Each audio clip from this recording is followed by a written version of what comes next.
নমস্কার বন্ধুরা, আমাদের ইউটিউব চ্যানেলের পক্ষ থেকে আরেকবার স্বাগত। আজকে এই ভিডিওতে আমরা আলোচনা করব আইসিডিএস পশ্চিম বর্ধমান সম্পর্কে। অর্থাৎ তোমরা যারা পশ্চিম বর্ধমান জেলা থেকে আইসিডিএস কর্মী ও সহায়িকার জন্য অ্যাপ্লিকেশন করেছিলে, তাদের ক্ষেত্রে গুরুত্বপূর্ণ নোটিশ প্রকাশিত হয়েছে, সেই সম্পর্কে আলোচনা করব। এবং তার সাথে সাথে আমরা আলোচনা করব বাকি জেলাগুলিতে কবে থেকে নতুন নিয়োগ শুরু হবে এবং পরীক্ষা কবে শুরু হবে সেই সংক্রান্ত প্রত্যেকটি তথ্য নিয়ে আলোচনা করব। তো সেক্ষেত্রে সম্পূর্ণভাবে ভিডিওটি দেখতে থাকো। তার পাশাপাশি তোমরা প্রত্যেকেই ভিডিওটি লাইক করে দেবে, তোমাদের বন্ধুদের শেয়ার করে দেবে এবং চ্যানেলটি অবশ্যই সাবস্ক্রাইব করে রাখো নিয়মিত চাকরি বিজ্ঞপ্তিগুলি পাওয়ার জন্য। অর্থাৎ এই চ্যানেল থেকে তোমরা পশ্চিমবঙ্গের এবং কেন্দ্রীয় সরকারের গুরুত্বপূর্ণ চাকরি বিজ্ঞপ্তিগুলি সময় মতো পেয়ে যাবে। তো দেখো, পশ্চিম বর্ধমান জেলাতে বর্তমানে যে সমস্ত নোটিশগুলি প্রকাশিত হয়েছে সেই নোটিশগুলো হচ্ছে, দেখো এখানে যারা অঙ্গনওয়াড়ি কর্মী এবং সহায়িকার পোস্টে অ্যাপ্লিকেশন করেছিলে তাদের ক্ষেত্রে দেখো রিজেক্টেড লিস্ট কিন্তু প্রকাশিত হয়েছে বিভিন্ন আইসিডিএস প্রজেক্টের তরফ থেকে। অর্থাৎ তোমরা যারা পশ্চিম বর্ধমান জেলার বিভিন্ন আইসিডিএস প্রজেক্টে বা বিভিন্ন লোকেশন থেকে অ্যাপ্লিকেশন করেছিলে, তোমাদের প্রত্যেকের রিজেক্টেড লিস্ট কিন্তু প্রকাশিত হয়েছে। অর্থাৎ তোমরা যারা অ্যাপ্লিকেশন করেছিলে তোমাদের অ্যাপ্লিকেশন ফর্মগুলো ভেরিফাই করা হয়েছে এবং যাদের অ্যাপ্লিকেশন ফর্ম রিজেক্ট করা হয়েছে তাদের লিস্ট কিন্তু প্রকাশিত হয়েছে। এটি অত্যন্ত একটি গুরুত্বপূর্ণ তথ্য রয়েছে। দেখো এখানে বিভিন্ন লোকেশনের লিস্টগুলো কিন্তু প্রকাশিত হয়েছে। এটি হচ্ছে অন্ডাল আইসিডিএস প্রজেক্ট, আগেরটি দেখো ছিল এটা হচ্ছে পাণ্ডবেশ্বর আইসিডিএস প্রজেক্ট। এই রকমভাবে পশ্চিম বর্ধমান জেলার যে সমস্ত লোকেশন থেকে তোমরা অ্যাপ্লিকেশন করেছিলে প্রত্যেকটি লোকেশনের কিন্তু রিজেক্টেড লিস্ট প্রকাশিত হয়েছে। অর্থাৎ বিভিন্ন ক্যান্ডিডেট এখানে কিন্তু রিজেক্টেড হয়ে গেছে বিভিন্ন কারণে। তো সেই সম্পর্কে পুরোপুরি আলোচনা করব এবং তোমরা অবশ্যই কমেন্টে জানাবে যে তুমি কোন আইসিডিএস প্রজেক্টের তরফ থেকে অ্যাপ্লিকেশন করেছিলে। সেই আইসিডিএস প্রজেক্টের যে লিস্ট রয়েছে সেই লিস্টের পিডিএফ আমি তোমাদের কমেন্টে শেয়ার করে দেব এবং সেখান থেকে তোমরা নিজেদের নামগুলো চেক করতে পারবে। অর্থাৎ যাদের ক্যান্সেল করা হয়েছে বা রিজেক্ট করা হয়েছে তারা কিন্তু পরীক্ষায় বসতে পারবে না। তোমাদের পরীক্ষা কিন্তু আর কিছুদিনের মধ্যেই শুরু হবে। তো সেক্ষেত্রে খুব ভালোভাবে প্রিপারেশন কিন্তু চালিয়ে যাও, আর কয়েকদিন পরেই তোমাদের কিন্তু পরীক্ষা সংক্রান্ত নোটিশ প্রকাশিত হবে। তো যাদের রিজেক্টেড হয়েছে তারা কিন্তু পরীক্ষা দিতে পারবে না, বিভিন্ন কারণে অ্যাপ্লিকেশন ফর্মগুলো রিজেক্ট করা হয়েছে। তো চলো দেখা যাক যে কোনো একটি নোটিশ সম্পর্কে আলোচনা করব যে কি কি কারণে তোমাদের অ্যাপ্লিকেশন ফর্মগুলো রিজেক্ট করা হয়েছে সেই সম্পর্কে এরপর আমরা আলোচনা করব। তো দেখো এটা হচ্ছে প্রথম লিস্ট এবং এই লিস্টে দেখো বলা হচ্ছে government of West Bengal, office of the child development project officer, Pandabeswar ICDS প্রজেক্টের তরফ থেকে যারা অ্যাপ্লিকেশন করেছিলে দেখো 11ই নভেম্বর 2024 এই নোটিশ কিন্তু প্রকাশিত হয়েছে, যেখানে দেখো বিভিন্ন ক্যান্ডিডেটকে কিন্তু এখানে রিজেক্ট করা হয়েছে। যেমন দেখো এই যে প্রথম ক্যান্ডিডেট যার অ্যাপ্লিকেশন নম্বর তোমরা কিন্তু চেক করে নেবে জেনারেল ক্যাটাগরিতে। এখানে দেখো বলা হচ্ছে from residential certificate it seems she resides at Ondal block outside the project area of Pandabeswar ICDS project. অর্থাৎ দেখো এই যে ক্যান্ডিডেট, এই ক্যান্ডিডেট কিন্তু অন্য লোকেশন থেকে অ্যাপ্লিকেশন করেছে, যে কারণে এখানে কিন্তু অ্যাপ্লিকেশন ফর্ম এখানে ক্যান্সেল করা হয়েছে। অর্থাৎ এখানে আমি তোমাদের শুরুতেই বলেছিলাম যে নির্দিষ্ট বা নিজের লোকেশন থেকে কিন্তু অ্যাপ্লিকেশন করা যাবে, অন্যান্য লোকেশন থেকে কিন্তু অ্যাপ্লিকেশন করা যাবে না, যে কারণে দেখো এই ক্যান্ডিডেটকে কিন্তু ক্যান্সেল করা হয়েছে।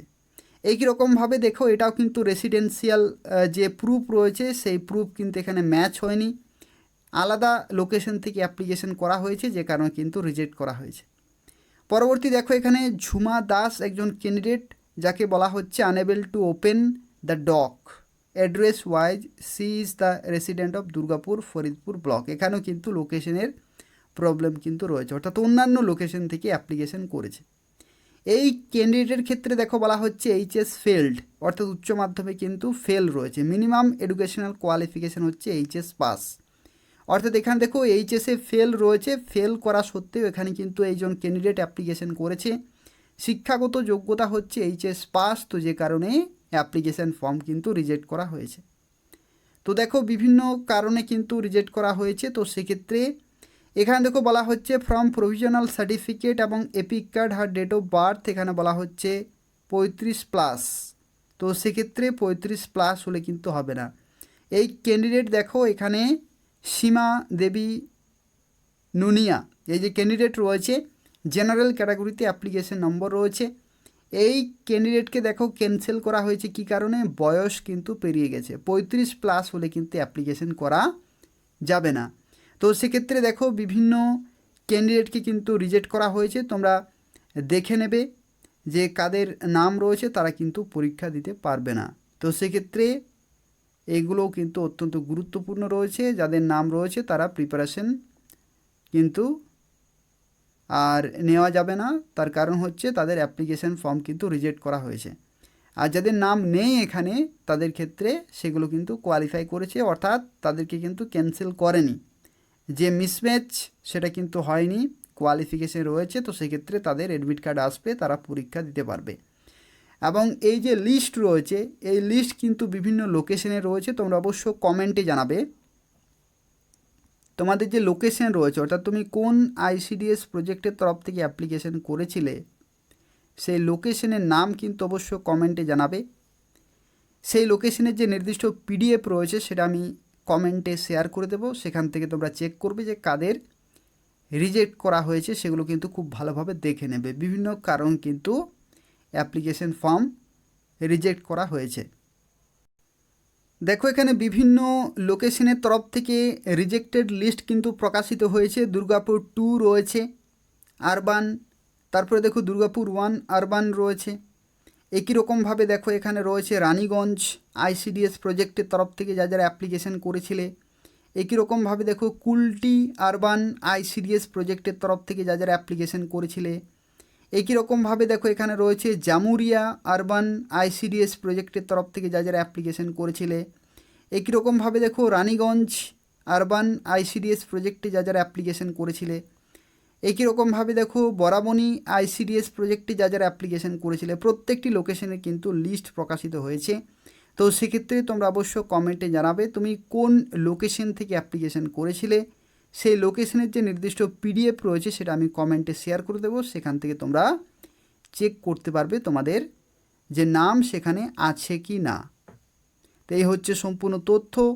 আর এখানে আরও একটি গুরুত্বপূর্ণ তথ্য তোমাদের জানিয়ে রাখি, তোমাদের পরীক্ষা কিন্তু আর কিছুদিন পরেই হবে, অর্থাৎ রিজেক্টেড লিস্ট কিন্তু প্রকাশিত হয়ে গেছে। তো সেক্ষেত্রে আর কিছুদিন পরে কিন্তু পরীক্ষা হবে। তো সেক্ষেত্রে প্রিপারেশন কিন্তু খুব ভালোভাবে চালিয়ে যেতে হবে। এই যে চ্যানেল রয়েছে সেই চ্যানেলের প্লে লিস্টে তোমরা যাবে, সেখানে আইসিডিএসের ক্লাসগুলি রয়েছে, সেগুলো তোমাদের নিয়মিত তোমাদের ফলো করতে হবে। আর যারা অন্যান্য জেলা থেকে দেখছো তাদের ক্ষেত্রেও জানি রাখি তোমাদেরও খুব শীঘ্রই পরীক্ষা হবে, অর্থাৎ বাঁকুড়া জেলাতে পরীক্ষা হবে, মালদা জেলাতে পরীক্ষা হবে, এবং বাকি যে সমস্ত জেলাগুলিতে নিয়োগ শুরু হয়নি সেই সমস্ত জেলাগুলিতেও নিয়োগ হবে। অর্থাৎ ডিসেম্বর পর্যন্ত পুরোপুরি কিন্তু প্রসেসগুলো যে পরীক্ষা হয়নি সেগুলো কমপ্লিট হবে, এবং যাদের নিয়োগ শুরু হয়নি তাদের ক্ষেত্রেও নিয়োগ প্রক্রিয়া কিন্তু শুরু হয়ে যাবে ডিসেম্বর পর্যন্ত। তো সেক্ষেত্রে তোমাদের প্রত্যেককে রিকমেন্ড করব যে প্রিপারেশন কিন্তু খুব ভালোভাবে চালিয়ে যাও, যার কারণ হচ্ছে প্রচুর ক্যান্ডিডেট এক একটি ভ্যাকেন্সির জন্য অ্যাপ্লিকেশন করছে। তো সেক্ষেত্রে তোমাদের সেভাবেই প্রিপারেশন চালিয়ে যেতে হবে। তবে যদি কোনো প্রশ্ন থাকে তাহলে অবশ্য কমেন্ট করে জানাবে, আমি তোমাদের সঙ্গে সঙ্গে রিপ্লাই দিয়ে দেবো। তাছাড়াও তোমরা প্রত্যেকেই ভিডিওটি লাইক করে দেবে, শেয়ার করে দেবে, এবং চ্যানেলটি অবশ্যই সাবস্ক্রাইব করে রাখো নিয়মিত চাকরির বিজ্ঞপ্তিগুলি পাওয়ার জন্য। অর্থাৎ এই চ্যানেল থেকে তোমরা পশ্চিমবঙ্গের এবং কেন্দ্রীয় সরকারের গুরুত্বপূর্ণ চাকরি বিজ্ঞপ্তিগুলি সময় মতো পেয়ে যাবে। ধন্যবাদ।